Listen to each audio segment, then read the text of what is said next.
It's 4:17 a.m. The alarm doesn't go off. You never sleep enough to need an alarm. You've been awake since 3 a.m., staring at the ceiling of a bedroom that cost more than most people earn in 10 years. The pillow is Italian. The sheets are Egyptian. The silence is expensive. You get up. Outside, a black SUV waits with the engine running. The driver doesn't speak. You don't speak. It's mutual respect, or maybe just exhaustion. The car cuts through the darkness of the Hamptons towards the private heliport. You open your laptop before you even close the door. Tokyo has sent you 6 emails. You lost $11 million while you slept. You reread it. You drink your coffee. You reply to 2 emails. Yesterday, you made $34 million eating a tuna sandwich in a 30-minute meeting. The numbers don't add up the way they should, and that's exactly what keeps you alive. The helicopter lands on the roof at 7:02 a.m. Your VP is waiting with a briefcase and the look of someone who doesn't want to be the bearer of bad news. You take the briefcase without looking at him. He walks you to the elevator, summarizing the week in 90 seconds. You interrupt him halfway through. I already know. What don't I know yet? He hesitates. That's what you wanted to know. The trading floor hasn't opened yet, but the floor is already buzzing. It's not noise. It's pressure, the kind of tense silence that precedes an explosion. 50 people in $3,000 suits staring at 6 monitors each, like fighter pilots waiting for the takeoff signal. You do what you always do. Walk slowly. It's not an inspection. It's a ritual. You pass a desk where a newly graduated analyst has been hunched over a spreadsheet since dawn. Harvard, 23 years old, red eyes, tie slightly crooked. You look at the screen. The numbers are right, but the formatting is wrong. A misaligned column, a visual inconsistency that no one but you would notice. You stop. We do that. He looks up. You are already gone. Further on, a trader bangs his fist on the table and a button flies off the keyboard. He just lost $400,000 in 3 minutes. 2 minutes later, he's laughing. He recovered everything on a bet he shouldn't have made. He looks at you. You don't react. Reaction is weakness. You carry on. Near the window, a man everyone calls Toro is studying the weather report for the interior of Brazil.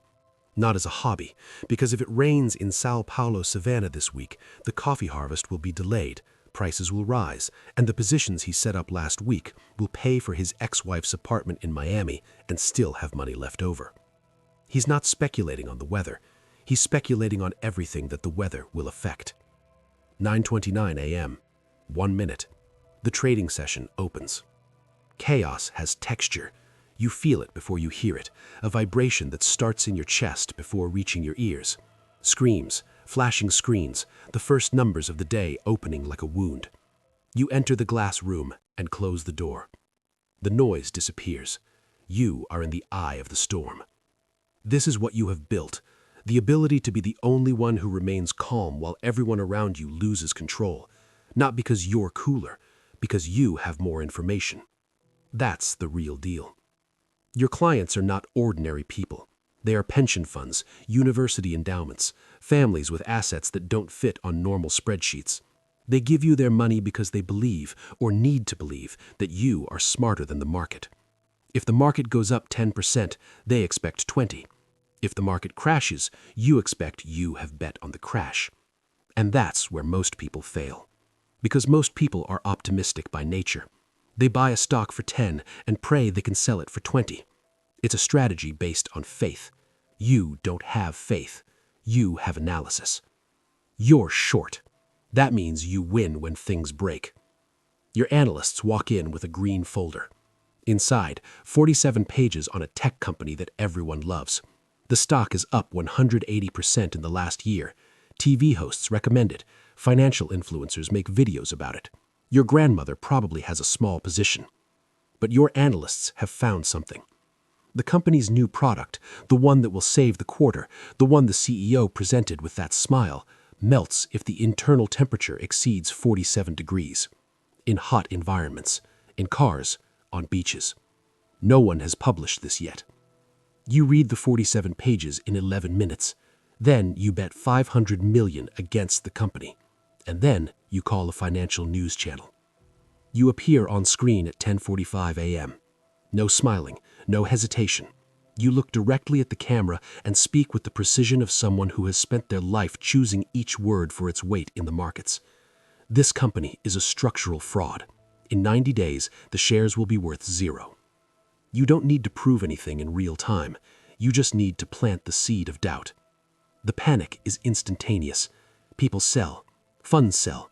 Algorithms identify the selling pattern and sell faster than any human could react. The stock falls 34% in 22 minutes. In 40 minutes, you close the position.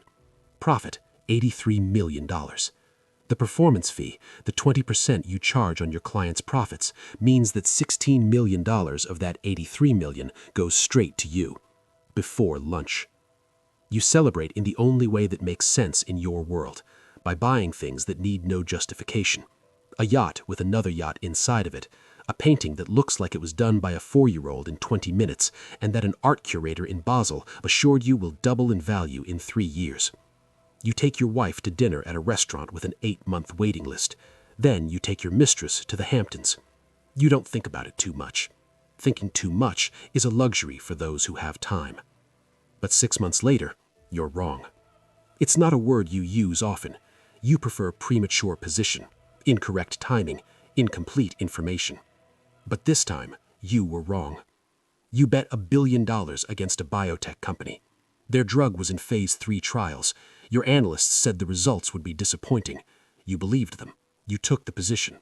The following Monday, the results come out. The drug works. Not only does it work, it exceeds all projections. The stock doubles in 60 minutes. When you bet against a stock and it goes up, your loss has no ceiling. The stock keeps going up. The phone rings. It's the bank. They want immediate guarantees, collateral, cash in the account. You don't have any free cash. It's all tied up in other positions. To pay the bank, you have to sell your best bets at the worst possible time. You spend the next week sweating in $5,000 suits. You yell at the Harvard analyst for no real reason. You fire him one afternoon and rehire him the next morning because you need him and because deep down you know it was cowardly. You sleep 3 hours a night. You feed on coffee and the kind of adrenaline that ages you from the inside out. Salvation comes from where it shouldn't. A rumor circulates, vague, unsourced, insubstantial, that the CEO has serious personal problems. The stock fluctuates. You close the position in a 6-hour window, absorbing a loss of $200 million, but avoiding total collapse. You didn't win, but you're still standing.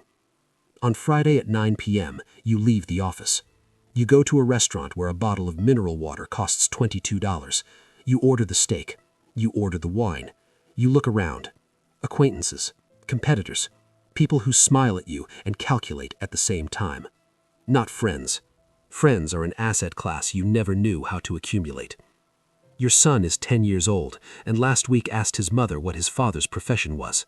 She explained. He said, "Oh," and went back to his video game. You think about that now. You think about it and then you stop thinking about it, because thinking about it doesn't solve anything and you have open positions on 3 continents. Your cell phone vibrates on the table. Tokyo has opened. You're up 2.4 million in the first 6 minutes. You look at the number. The number doesn't look back. You ask for the bill. Your net worth is $2.1 billion.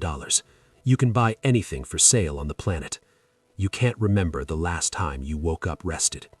The alarm will go off at 4:17 a.m. You'll already be awake.